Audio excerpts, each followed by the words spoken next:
Channel medical and nurses सब, my name is कीर्ति। तो यहाँ पर हम ग्रुप 5 का जो पेपर है सॉल्व करने वाले हैं। ऑफिशियल आंसर की है एक्चुअल में। तो बहुत सारे लोगों ने अभी तक शिफ्ट फर्स्ट की आंसर की नहीं देखी थी और ऑब्जेक्शन डेट भी है जो एंड हो चुकी है, आप ऑब्जेक्शन नहीं लगा पाए। बट बहुत सारे लोगों को ये डाउट था कि पेपर किस तरीके से देख पाए, क्योंकि उनसे आंसर की डाउनलोड करते नहीं बन रही है। तो इसीलिए शिफ्ट सेकेंड आपको ऑलरेडी अपलोड कर दी गई थी। शिफ्ट फर्स्ट का पेपर है जो कि थोड़ा इजी था as compare to second shift के कंपेयर करते हैं तो क्वेश्चन थोड़ा बहुत चेंजेस रहे हैं फर्स्ट और सेकेंड शिफ्ट में। क्वेश्चन डिफरेंट रहे बट टॉपिक है जो सेम आए हैं।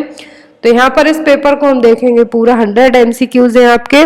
जब भी आपका अपकमिंग टाइम में एग्जाम होगा तो ये आपके लिए बहुत ही हेल्पफुल रहेंगे और बहुत ही जल्दी विद इन 1 और 2 वीक में आपको एक ऐसा प्लेटफॉर्म तैयार किया जा रहा है जिसमें आपको पूरे ऑल इंडिया के जितने भी पेपर रहेंगे, जितनी सीरीज होंगी, जो भी आपको जीके रहेगा, वो सभी कंटेंट आपको एक प्लेटफॉर्म पे अवेलेबल करवाया जाएगा पीडीएफ फॉर्मेट में। तो आप वहां से पूरा कंटेंट डाउनलोड कर सकते हैं, रीड आउट कर सकते हैं। बस आपको 2 वीक का वेट करना होगा क्योंकि डेटा उसमें फिलअप किया जा रहा है। तो यहाँ पर जो क्वेश्चन नंबर फर्स्ट आया था, ऐसा नहीं है कि ये क्वेश्चन ओनली एमपीपीवी के लिए इम्पोर्टेंट है। अब जिनका 2021 में किसी भी स्टेट के लिए कहीं पर भी पेपर होता है उनके लिए भी ये क्वेश्चन हेल्पफुल रहेंगे। वीडियो में एंड तक जरूर बने रहें। तो यहाँ पर क्वेश्चन नंबर फर्स्ट था, which one is the means of informal communication? इनमें से कौन सा अनौपचारिक संचार का एक साधन है? हिंदी में भी यहाँ पर सभी क्वेश्चन आए हैं। यदि गुजरात का पेपर होता है तो वो गुजराती और इंग्लिश में दे देते हैं, बट जो MP UP Bihar side paper होते हैं तो वहाँ पर हिंदी इंग्लिश दोनों में पेपर दिया जाता है आपको। तो इनमें से कौन सा है जो इनफॉर्मल कम्युनिकेशन है? Memos, grapevine, notice and directives या फिर रिकॉर्ड्स एंड रिपोर्ट्स? तो यहाँ पर जो ऑफिशियल इंफॉर्मेशन है जो कि पेपर के थ्रू, चैनल के थ्रू, किसी भी रूट्स के थ्रू आपको प्रोवाइड करवाई जाती हैं, वो किस में आ जाती हैं? इनफॉर्मल कम्युनिकेशन में। बट यहाँ पर जो करेक्ट आंसर बताया है वो क्या है? Grapevine communication. तो ग्रेपवाइन कम्युनिकेशन का मतलब होता है कि इसमें without following a recommended structure in organization informal communication, मतलब कि यहाँ पर कोई भी जो स्ट्रक्चर है उसको फॉलो नहीं किया जाता है, सभी लोग अपने अपने हिसाब से काम कर सकते हैं। तो किस में आएगा? ग्रेपवाइन कम्युनिकेशन में। बहुत सारे लोग हैं जो क्या करेंगे, एक तरीके का इनफॉर्मल इंटरपर्सनल चैनल है इंफॉर्मेशन को शेयर करने का, लेकिन ये ऑफिशियली सैंक्शन रहेगा किसी भी ऑर्गेनाइजेशन के द्वारा।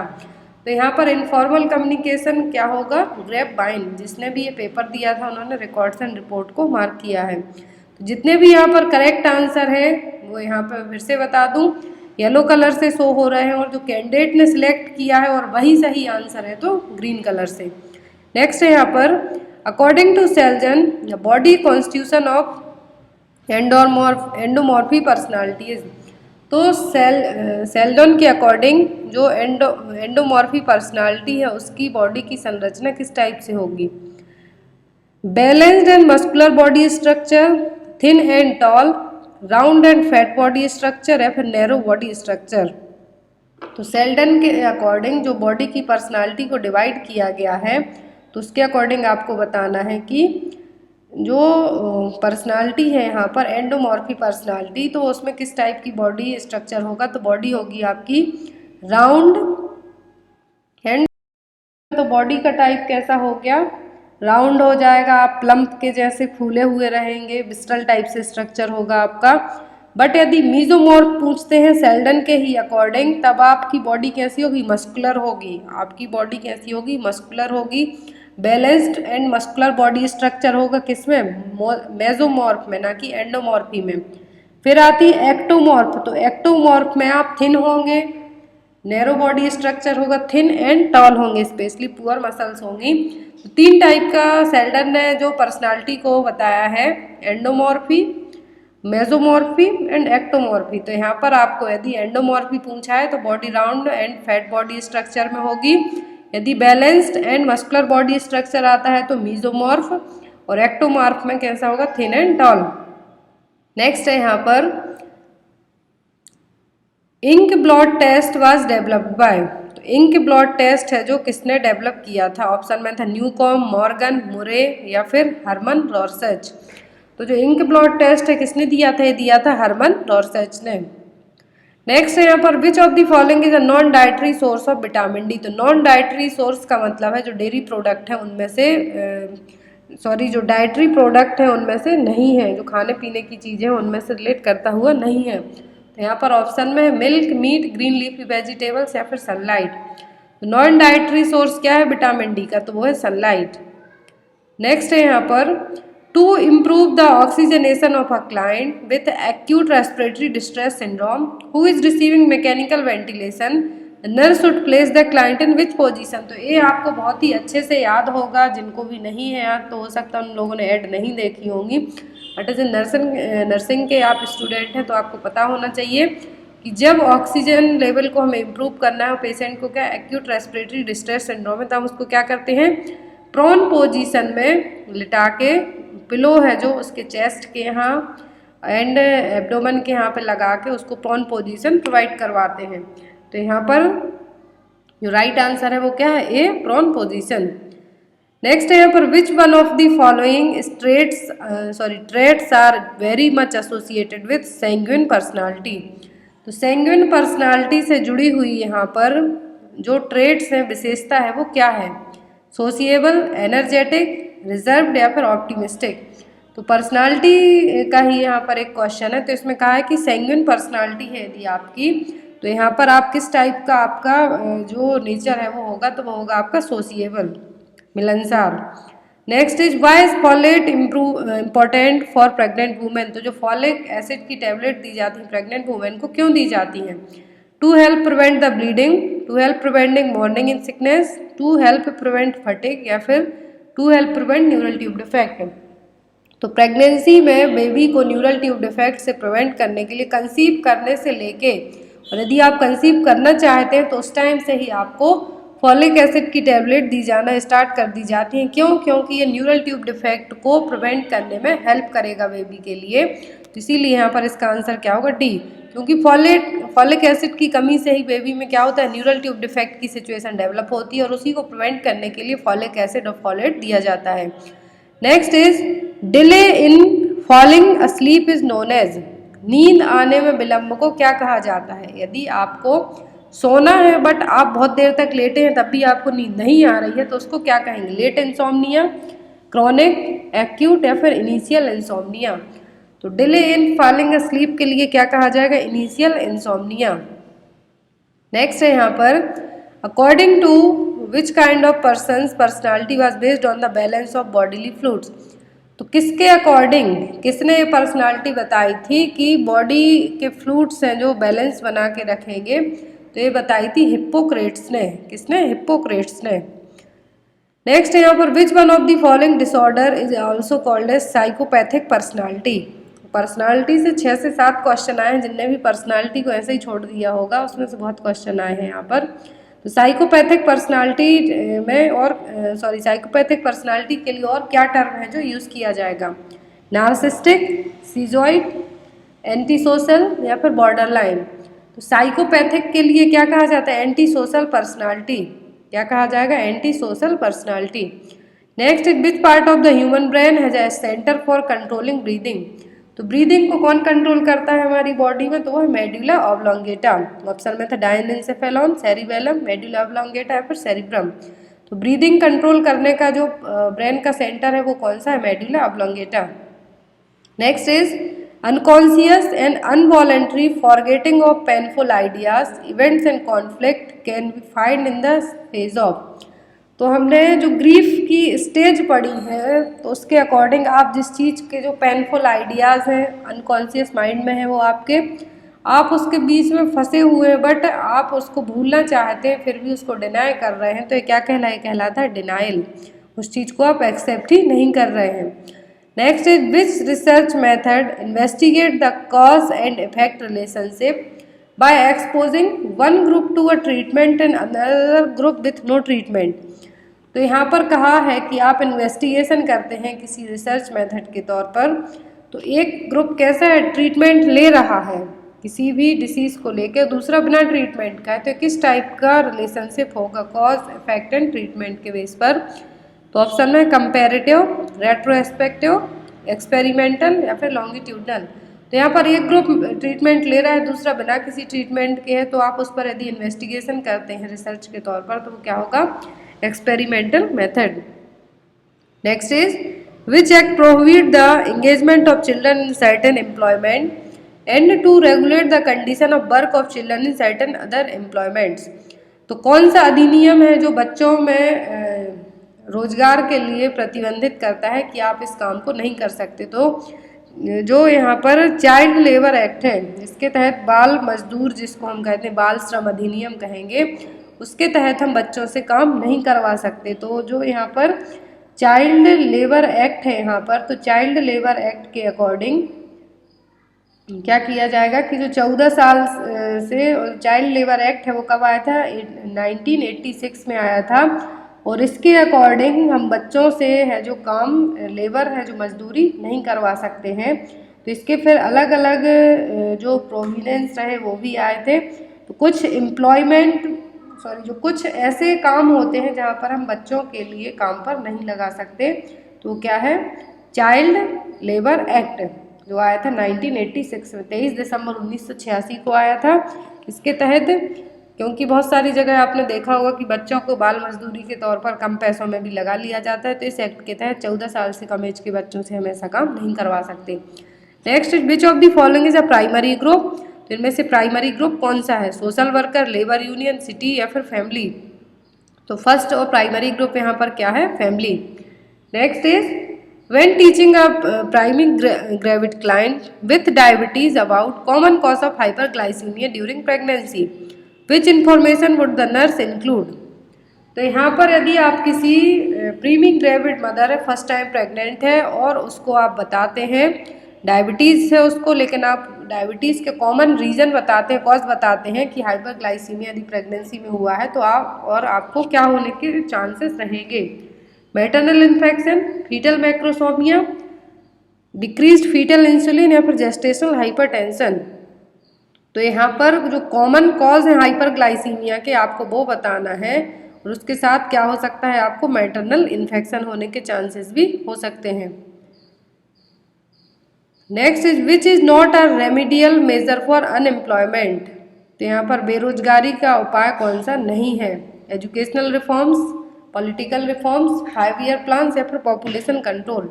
तो अनएम्प्लॉयमेंट के लिए क्या नहीं है, तो वो है राजनीतिक रिफॉर्म्स और पॉलिटिकल रिफॉर्म्स। बाकी एजुकेशन से हम बेरोजगारी कम कर सकते हैं, पंचवर्षीय योजनाओं में अलग अलग चीज़ें बताई गई हैं तो वो भी आ जाएंगे, और पॉपुलेशन कंट्रोल करके भी। तो यहाँ पर जो नहीं है वो क्या है, political reforms. Next is vitamin C is required for the health of which body system. तो विटामिन सी किसके लिए हेल्पफुल होता है, तो इम्यून सिस्टम के लिए। ऑप्शन में था reproductive system, nervous system, musculoskeletal system. Vitamin C क्या करता है, आपकी इम्यूनिटी को स्ट्रॉन्ग करता है, इससे आप इन्फेक्शन और इन्फ्लामेशन से इजीली निपट सकते हैं। Next is a patient highly emotional, worried and tensed and anxious who react very badly during sickness he is become. तो यदि कोई पर्सन बहुत ज़्यादा इमोशनल है, वरीड है, टेंशन है, उसको अपनी सिकनेस को लेके बीमारी है उसको, यदि कोई, तो किस टाइप का है, न्यूरोटिक पर्सनालिटी, हिस्टोरिक, एक्सट्रोवर्ट या फिर इंट्रोवर्ट पर्सनालिटी। तो किस टाइप की पर्सनालिटी में आ जाएगी, आएगा न्यूरोटिक पर्सनालिटी में। Next is which design is the gold standard for inferring casual relationship. Question 3 से 4 बार है जो एग्जाम में आ चुका है नर्सिंग के। तो यहाँ पर कहा है कि गोल्ड स्टैंडर्ड जो इनफेयरिंग कैजुअल रिलेशनशिप होते हैं उनके लिए कौन सा सही है, experimental design, non experimental, correlation या फिर कंपैरेटिव। तो कैजुअल रिलेशनशिप है और साथ में गोल्ड स्टैंडर्ड डिजाइन पूछी है तो वो है experimental design. Next is the government of India announce the first national health policy in the year. तो पहली बार जो नेशनल हेल्थ पॉलिसी है कब लाई गई थी इंडिया में, तो ये आई थी 1982 में, 1982 में। Next is in which research approach blinding is used. तो ब्लाइंडिंग का यूज किस रिसर्च में किया जाता है, तो ये किया जाएगा क्वांटिटेटिव रिसर्च में। नेक्स्ट है यहाँ पर we feeling is the essential feature of which group.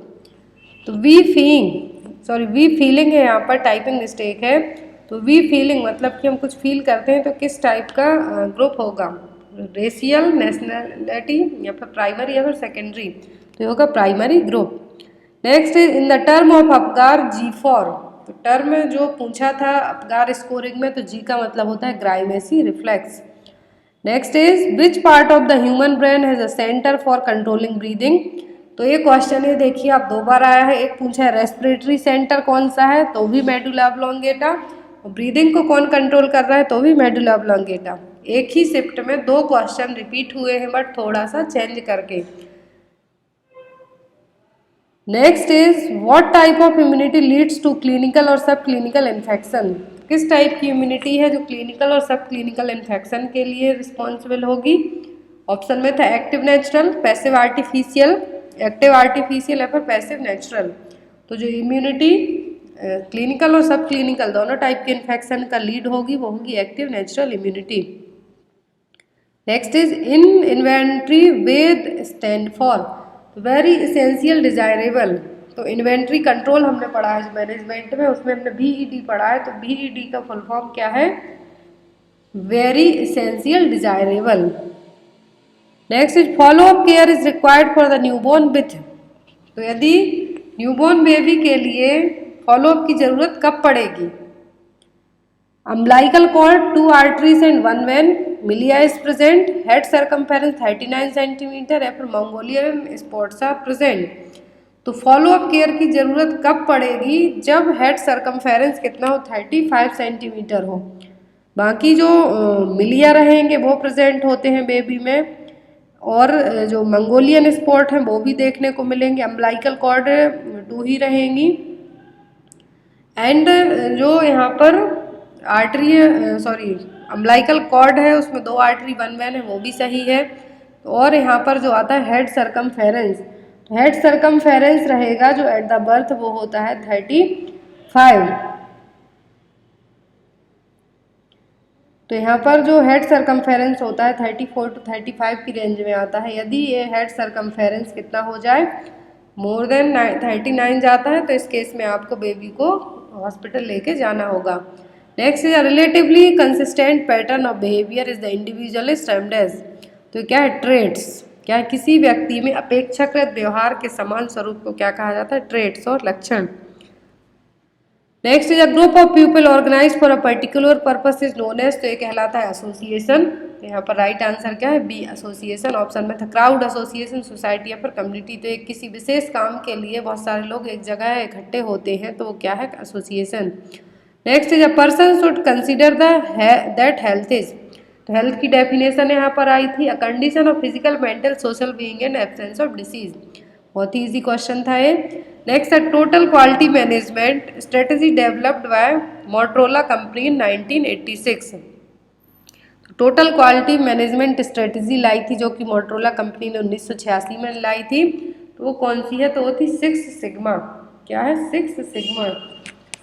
Next is which of the following is a source of calcium, तो कैल्शियम का सोर्स इनमें से कौन सा है, ऑरेंज, सार्डिन, सनलाइट या फिर मिल्क।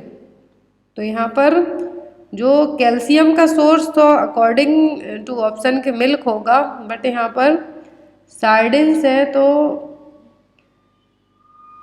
सार्डिन्स क्या है यहाँ पर, जिसके लिए प्लीचाइड भी हम कहते हैं, जो कि बहुत ही छोटी और फिश है एक तरीके की, तो इसमें भी कैल्शियम बहुत ज़्यादा मात्रा में पाया जाता है, इसीलिए यहाँ पर राइट आंसर इन्होंने सार्डिन्स बताया है। जो कैल्शियम का स्रोत हो सकते हैं, दूध में कैल्शियम होता है, बट जो सार्डिन्स है यहाँ पर इनमें एज कम्पेयर टू मिल्क के ज़्यादा कैल्शियम होता है। जो इनका जो सार्डिन्स फिश है यहाँ पर बहुत छोटी छोटी टिनी फिश होती हैं जिसमें बहुत ज़्यादा कैल्शियम पाया जाता है। नेक्स्ट है यहाँ पर which immunity is developed in a large population of individual in a population in epidemics, तो यहाँ पर किस तरीके की इम्यूनिटी डेवलप होगी यदि कोई एपिडेमिक हुआ है किसी बहुत ज़्यादा पॉपुलेशन में, तो उनमें किस टाइप की इम्यूनिटी बन जाएगी, तो वो की हर्ड इम्यूनिटी, जो कि हमने मुंबई के बहुत सारी जगह पर धरावली, तो वहाँ पर इस टाइप की इम्यूनिटी डेवलप हुई थी कोविड के टाइम पर। नेक्स्ट है hypothalamus is a part of, तो हाइपोथैलेमस ब्रेन के किस पार्ट का हिस्सा है, तो है फोर ब्रेन का। Next the usefulness of a screening test in a community depends on its, तो स्क्रीनिंग टेस्ट किस पर डिपेंड करेगा, क्रेडिबिलिटी पर, स्पेसिफिसिटी पर, सेंसिटिविटी पर या फिर रिलायबिलिटी पर। स्क्रीनिंग टेस्ट होते हैं कम्युनिटी में, किस पर बेस्ड होते हैं? सेंसिटिविटी पर। Next is what is the nature of social change. तो सोशल चेंज का नेचर किस टाइप का होगा? Social change is a universal phenomena. Time factor doesn't affect social change. Social change is not a community change. Social change is uniform. तो यहाँ पर social change पूछा है तो ये किस टाइप के होंगे? यूनिवर्सल फिनोमिना है कि ये अपने आप चेंज होते जाते हैं। Next is the period primarily to the onset of disease and when the disease agent has not yet entered man but the factor favoring its interaction with human host exists in the environment is known as। तो यहाँ पर कहा है pre primarily onset of disease है किसी person में, लेकिन जो एजेंट है डिसीज का एजेंट है बॉडी में एंटर नहीं हुआ है बट वो होस्ट के चारों तरफ एनवायरनमेंट में है, तो ये क्या होगा? Pre pathogenesis, incubation, pre symptomatic या फिर पैथोजेनेसिस।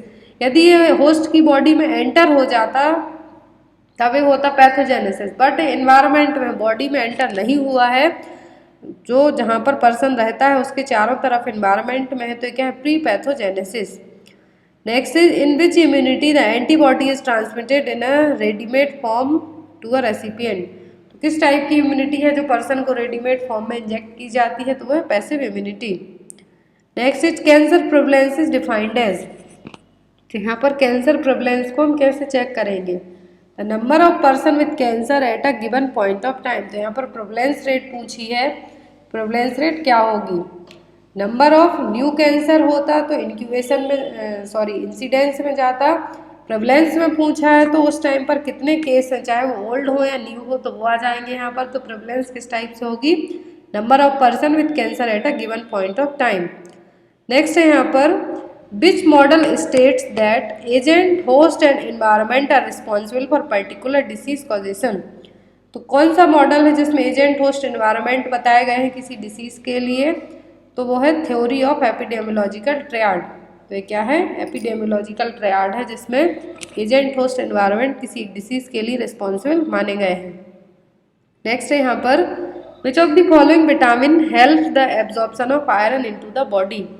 तो कौन से विटामिन हेल्प करते हैं आयरन को बॉडी में एब्जॉर्ब होने के लिए? तो वो है विटामिन सी। मैंने आपको कई बार बताया है कि जब आयरन टैबलेट डॉक्टर प्रिस्क्राइब करते हैं तो उसके साथ कहते हैं तो खट्टे जूस लीजिए या फिर विटामिन सी टैबलेट लीजिए, क्योंकि आपके एब्जॉर्प्शन को, जो आयरन आप ले रहे हैं उसके एब्जॉर्प्शन को बढ़ा देंगे। बट कभी भी आयरन के साथ है जो मिल्क, कर्ड, ये सब नहीं लिया जाता। क्यों? क्योंकि इसमें कैल्शियम होता है और ये आयरन एब्जॉर्प्शन को कम करते हैं।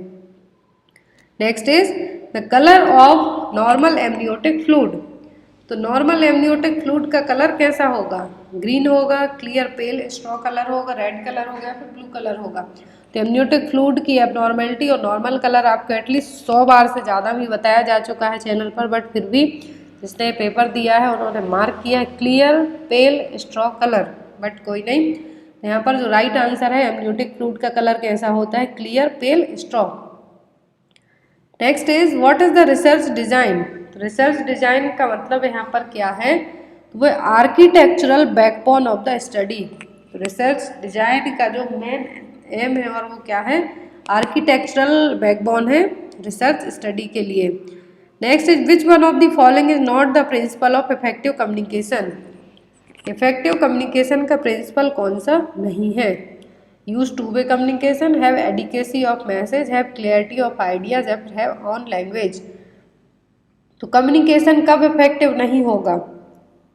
होगा कब? जब आप दोनों तरफ से बात कर रहे हो, मैसेज जो भेज रहे हो वो सही शॉर्ट हो और आपके जो आइडिया हैं एक दूसरे को अंडरस्टैंडेबल हो। बट जब आप अपनी खुद की लैंग्वेज बोलते हैं तो कम्युनिकेशन इफेक्टिव नहीं होगा। क्यों? क्योंकि इनकेस मैं इंग्लिश में आपसे बोलूँ, आप हिंदी बोले, यदि मैं आपका आंसर हिंदी की जगह किसी और लैंग्वेज में देना स्टार्ट कर दूँ तो क्या हो जाएगा? यहाँ पर आप अपनी खुद की लैंग्वेज यूज़ कर रहे हैं, जो सामने वाला है उसको तो कुछ समझ में ही नहीं आएगा, तो ये कम्युनिकेशन इस बेस पे इफेक्टिव नहीं होगा। Next is the bore committee was setup in. Bore committee का सेटअप कब हुआ था? गठन कब हुआ था? तो हुई थी 1943 में। Next is the famous 14 principle of management was defined by. तो ये जो 14 प्रिंसिपल हैं हेनरी फॉयल ने दिए थे, तो इसके अकॉर्डिंग हेनरी फॉयल ने जो प्रिंसिपल दिए थे वो क्या है? 14 प्रिंसिपल हैं मैनेजमेंट के। नेक्स्ट है यहाँ पर the resistance that a person has against diseases, तो ये कहलाती है इम्यूनिटी। रोग विरोध प्रतिरोध को क्या कहते हैं? इम्यूनिटी और प्रतिरक्षा। नेक्स्ट है यहाँ पर पोस्ट कर्व, तो क्वेश्चन नंबर 49 में पूछा था पोस्ट कर्व, जो कि हम मैनेजमेंट में पढ़ा है, तो इसका फुल फॉर्म था, तो वो था planning, observing, staffing, directing, controlling, reporting and budgeting. ठीक है, पोस्ट कर्व का full form. Next is in the prevention of communicable disease primary prevention results form, तो कम्युनिकेबल डिसीज को प्रिवेंट करने के लिए यहाँ पर प्राइमरी प्रिवेंशन कौन सा होगा? Early diagnosis, immunization, treatment of disease या फिर आइसोलेशन। तो हमने पढ़ा है प्राइमरी प्रिवेंशन में आएगा इम्यूनाइजेशन, सेकेंडरी में क्या आएगा? Early diagnosis and treatment of disease, और फोर्थ वन में क्या होगा कि आप पर्सन को, जो थर्ड होगा यहाँ पर टर्शरी प्रिवेंशन, उसमें कॉम्प्लिकेशन को प्रिवेंट करने के लिए ट्रीट करेंगे, तो यहाँ पर प्राइमरी में क्या होगा? Immunization. Next is the average sub mentovertical diameter is, सब मेंटोवर्टिकल डायमीटर की जो साइज है वो कितनी होगी? वो होती है 11.5। Type of hyper sensitivity reaction है साइटोटॉक्सिक रिस्पॉन्स, तो कौन सी जो हाइपर सेंसिटिविटी 4 टाइप की होती है, फर्स्ट, सेकंड, थर्ड, फोर्थ, तो किस टाइप का हाइपर सेंसिटिविटी रिएक्शन में साइटोटॉक्सिक होगी ये, जिसमें जो सेल्स है उनकी भी डेथ होना स्टार्ट हो जाती है कभी कभी, तो होगी type second hypersensitivity. Next is introduction of any substance into body is considered as, कोई भी सब्सटेंस यदि बॉडी में हम क्या करते हैं? इंट्रोड्यूस करवाते हैं, तो क्या है? एंटीजन। क्या है? एंटीजन, जो कि कोई भी फॉरेन मटेरियल हो सकता है, कोई भी इन्फेक्टिव एजेंट हो सकता है, तो क्या है? Antigen. Next is the term somnolence is referred to, somnolence का मतलब होता है कि दिन में नींद आना। Abnormal drowsiness in the day time, क्या है? Abnormal drowsiness in the day time. Next is Mrs Lovely is 30 weeks pregnant and suffered from thyroid, which type of immunity is developed by the baby from the mother, तो यदि कोई 30 weeks pregnant lady है और उसको typhoid हो रहा है, तो ऐसे केस में उसके बेबी को किस टाइप की इम्यूनिटी डेवलप होने के चांसेस होंगे? तो होगी passive natural immunity. Next is as Apgar score should be assessed, तो अबकार स्कोर में क्या किया, कितने बार चेक की जाती है? तो मैंने आपको बताया at 1 minute after the birth in 5 minute after the birth, तो जन्म के तुरंत बाद, और 1 मिनट के अंदर, एंड जो 5 मिनट के अंदर है जो अबकार स्कोर चेक की जाती है।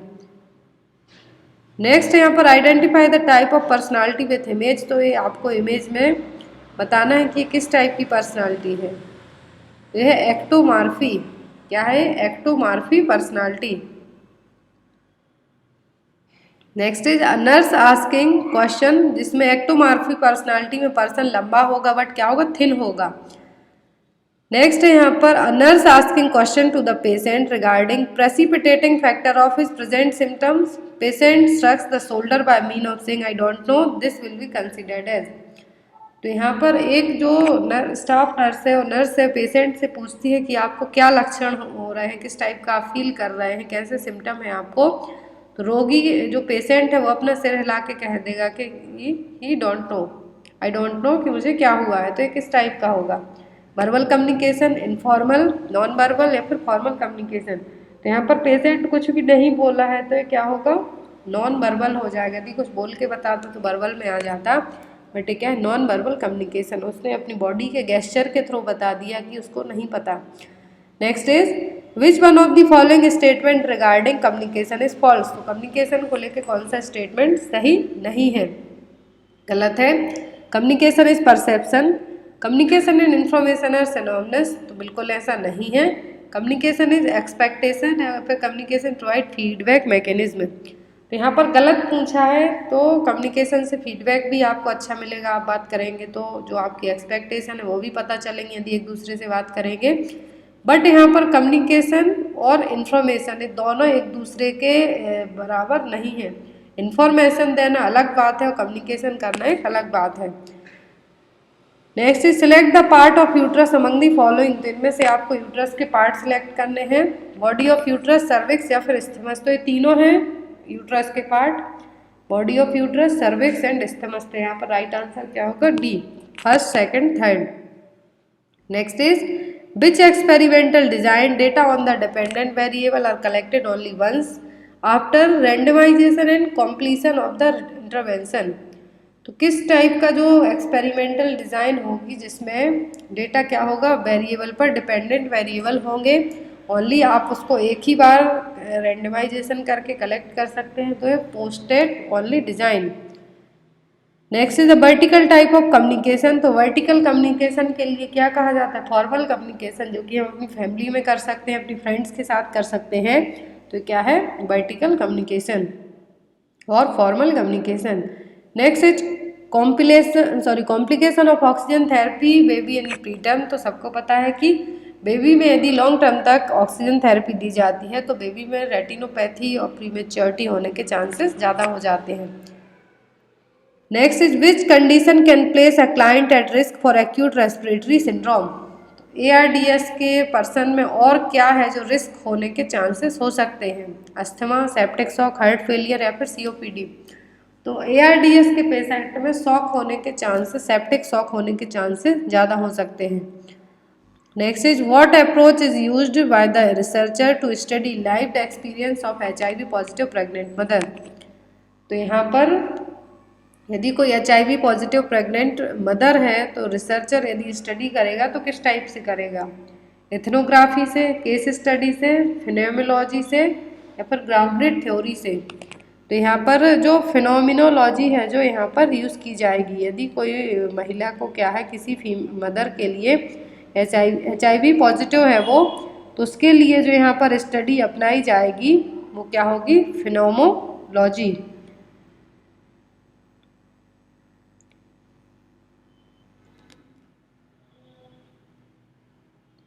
Next is the characteristic feature of jamais vu. तो जमीस्मू के विशेष लक्षण क्या हैं, जो हमने एक साइकेट्रिक में एक टाइप के पर्सनालिटी टाइप में भी पढ़े हैं। Stands to family member, stands to new place, stand to the world, फिर stand to the familiar situation. तो आपकी फैमिली में क्या हो रहा है उस सिचुएशन से आप उस चीज़ से डील नहीं कर पाते, स्ट्रेंज टाइप से फील करेंगे, तो क्या है, jamais vu. Next is longest part of the fallopian tube. तो फेलोपियन ट्यूब का सबसे लंबा पार्ट क्या है, एम्पुलर। ऑप्शन में था इंटरस्टिशियल, इनफंडिबुलम या फिर isthmus. Next is which survey approach is appropriate for studying the effectiveness of particular method. तो कौन सा सर्वे है यहाँ पर किसी मेथड की इफेक्टिवनेस को स्टडी करने के लिए, तो वो evaluative survey. Next is which part of the brain is concerned with regulation of body temperature. तो रेस्पिरेटरी सेंटर पूछ लिया, अब पूछा है बॉडी टेम्परेचर को कौन सा पार्ट रेगुलेट करेगा, तो वो है हाइपोथैलेमस। नेक्स्ट है यहाँ पर the maximum volume of air content in the lung by full force inhalation is called. तो ये कहलाती है टोटल लंग कैपेसिटी। क्या है, total lung capacity. Next is a 12-year-old with asthma wants to exercise which activity should the nurse suggest to improve the breathing. तो इनमें से एक नर्स कौन सी एक्सरसाइज करने के लिए कहेगी यदि बच्चे को क्या है, 12 साल के बच्चे को अस्थमा है। तो ऑप्शन में स्विमिंग, ट्रैक, जिम्नास्टिक्स या फिर सॉकर। तो सबसे अच्छी एक्सरसाइज यहाँ पर होगी स्विमिंग। क्यों, क्योंकि स्विमिंग में आप अपनी ब्रीदिंग जो पैटर्न है आपका वो इम्प्रूव होगा। कैसे, यदि आप पानी में स्विमिंग करते हैं तो आपको थोड़ी देर तक सांस रोकने में भी क्षमता रहेगी आपकी, छोड़ने में भी रहेगी, तो स्विमिंग बेस्ट होगा यहाँ पर। नेक्स्ट यहाँ पर an older adult with history of heart failure admitted to emergency department with pulmonary oedema. On admission what should the nurse assist first. तो यहाँ पर हार्ट फेलियर की हिस्ट्री का पेशेंट इमरजेंसी डिपार्टमेंट में लाया गया, उसको प्रेजेंट में पल्मोनरी एडिमा है, तो सबसे पहले आप क्या चेक करेंगे, तो उसका ब्लड प्रेशर सबसे पहले चेक करेंगे। Next is which hyper sensitivity reactors does asthma and hay fever typhoid. तो हे फीवर हो या फिर अस्थमा हो तो कौन से टाइप की हाइपर सेंसिटिविटी रिएक्शन देखने को मिलेगी, तो होगी atopy. Next is reviewing the history of nursing the lady with the lamp. तो लेडी विद द लैम्प किसको जाना जाता है, तो ये Florence Nightingale. Next is what is the function of vitamin A. तो विटामिन ए का फंक्शन होता है कि आईसाइट, स्किन और इम्यून सिस्टम को अच्छा और हेल्दी रखना। ऑप्शन में था to prevent anaemia, for energy, calcium absorption. तो विटामिन ए का मेन फंक्शन यही है कि इम्यून सिस्टम, स्किन और आईसाइट के लिए इम्प्रूव करना, हेल्दी रखना। Next is which of the following dance form of is Siddhendra Yogi associated with. Siddhendra Yogi जो डांस फॉर्म है किससे रिलेट करता है, तो कुचिपुड़ी। कहाँ से? कुचिपुड़ी से। Next is the introduction of revamped public distribution system was targeted eight which of the following. तो संशोधित सार्वजनिक वितरण प्रणाली की शुरुआत है किस पर आधारित थी? Poorest of poor, poor, backward blocks, या फिर इंडिजेंट सीनियर सिटीजन। तो जो यहाँ पर कहा है कि रीवैम्प्ड पब्लिक डिस्ट्रीब्यूशन सिस्टम किसके लिए था? बैकवर्ड क्लास के लिए। नेक्स्ट है यहाँ पर the charkha which was put the centre of the tricolour flag of Indian National Congress was adopted in which of the following year. तो भारतीय राष्ट्रीय कांग्रेस का जो तिरंगा झंडा है उसके सेंटर में चरखा रखा गया है, तो वो चरखा कब अपनाया गया था? इंडियन नेशनल कांग्रेस का फ्लैग आपने देखा होगा तो उसमें एक चरखा रखा होता है, तो कब अपनाया गया था? 1931 में, 1931 में। नेक्स्ट यहाँ पर which of the following is the full form of BMI. तो बीएमआई का फुल फॉर्म होता है बॉडी मास इंडेक्स। नेक्स्ट है यहाँ पर in which of the following year did Gandhi ji arrived in India from South Africa. तो साउथ अफ्रीका से गांधी जी भारत कब आए थे? तो आए थे 1915 में, 1915 में। In the question, a sentence has been given in active passive voice. Out of the 4 alternatives suggested below, select the one which best express the same sentence in passive. We must thank God for all the good thing. तो यहाँ पर active passive voice में sentence है, आपको passive voice में कौन सा sentence है जो सबसे अच्छे तरीके से बनेगा? सेंटेंस है we must thank God for all the good things. तो पैसिव वॉइस में कन्वर्ट करना है यहाँ पर, तो बनेगा God must be thanked for all the good things by us. Next है यहाँ पर select the most appropriate option to substitute the bracket segment in the given sentence. If no substitution is required, select no improvement. तो यहाँ पर एक sentence और दिया है, तो यहाँ पर आपको एक सब्सटीट्यूट जोड़ना है सेंटेंस के लिए, तो वो कौन सा होगा? We all have to adjust ourselves to the new circumstance. तो यहाँ पर ourselves with the new circumstance आएगा, तो यहाँ पर जो सब्सटीट्यूशन होगा वो क्या होगा? विथ। नेक्स्ट है यहाँ पर आपको कोई एरर सेंटेंस में फ्री एरर पहचानना था। The concern law aim to protect religious structure in public place by preventing the demolition. तो यहाँ पर किसी भी तरीके का एरर नहीं है इस क्वेश्चन में, जो कि आपको यहाँ पर एरर फाइंड आउट करना था। नेक्स्ट है यहाँ पर in the following question a part of the sentence may have an error, find out which part of the sentence has an error. तो यहाँ पर आपको इस सेंटेंस में भी एरर फाइंड आउट करना है, तो यहाँ पर जो फ्री एरर सेंटेंस बनेगा वो क्या कैसे होगा? ऑप्शन में यहाँ पर president Joy Biden has placed a share 80 million US made vaccine into countries around the world. तो यहाँ पर जो सही आपको यहाँ से सेंटेंस में से आपको जो सही फ्री एरर सेंटेंस निकालना था वो क्या था? वो था into countries around the world. Next है यहाँ पर which of the following metals are soft and we cut with a knife. तो इन जो ऑप्शन दिए हैं इनमें से आपको बताना है कि कौन सा मेटल है जो बहुत सॉफ्ट होगा और नाइफ से कट जाएगा।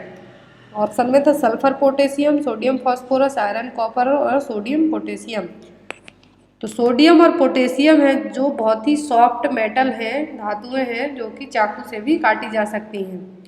नेक्स्ट है यहाँ पर what is the full form of PCRA. तो पीसीआरए का फुल फॉर्म क्या है? Petroleum conversation research association.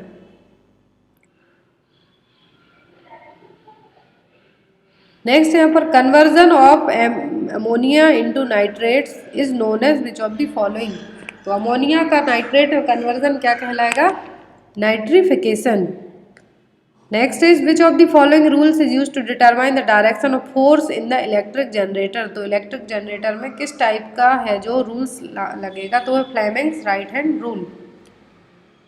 यहाँ पर आपको which one is wrong in the given series. तो यहाँ पर रॉन्ग आपको पहचानना था 49, 36, 25, 18 एंड 9 एंड 4। तो यहाँ पर आंसर है 18। तो यहाँ पर सभी बहुत ही अच्छे और इजी क्वेश्चन आए थे, तो इतनी रीजनिंग के क्वेश्चन यहाँ पर बिना उसके आपको सॉल्व करवाना इजी नहीं, इसलिए मैं आपको ओनली स्क्रीन शो बस कर दे रही हूँ। क्वेश्चन नंबर 98 देखिए, निम्नलिखित में से किस मुहावरे का अर्थ जानबूझकर बड़ा संकट अपने पीछे लगाना। तो उसको कहते हैं भिरण के छत्ते में हाथ डालना है। जैसे कहते हैं कि अपने पैर पे कुल्हाड़ी मारना या फिर अपने आप पर जानबूझकर कोई मुसीबत मोल ले लेना, तो क्या है भिरण के छत्ते में हाथ डालना। आयुष्मान का स्त्रीलिंग क्या होगा, तो वह आयुष्मती। अखियाँ हरि दर्शन की भूखी, कैसे रहे रूप रस रांची, ए बतिया सुनी रूखी। कौन सा रस है, तो यहाँ पर वियोग रस है जो बताया जा रहा है। वियोग का मतलब है कि कोई दूर हो गया है आपसे, और यहाँ पर उसको एक मुहावरे में बताया गया है। तो ये कौन सी पंक्ति है, वियोग श्रृंगार रस की। तो आई होप आपको ये पेपर अच्छा लगा हो, तो प्लीज़ लाइक करके अपने फ्रेंड्स के साथ ज़रूर शेयर करें। बहुत ही जल्दी आपको विद इन 1 और 2 वीक में ऐसा प्लेटफॉर्म रेडी किया जा रहा है जिसमें आपको इस पेपर से लेके जो अब अपकमिंग पेपर होंगे वो अप टू डेट अपलोड करते जाएंगे, जो आपको पूरे पेपर मिलेंगे, जिससे आपके लिए हर एक एग्जाम में हेल्पफुल रहेंगे और सीरीज रहेंगी। नोटिफिकेशन रहेगी, सभी चीज़ें आपको एक प्लेटफॉर्म पे दी जाएंगी और PDF फॉर्मेट में रहेगा सभी। तो आपका जिससे टाइम भी कम लगेगा और आपको पढ़ना भी इजी होगा। इवन आप प्रिंट आउट भी ले सकते हैं, तो आप विद इन 1 और 2 वीक में आपको ये प्लेटफॉर्म मिल जाएगा। तो thank you for watching us, bye bye.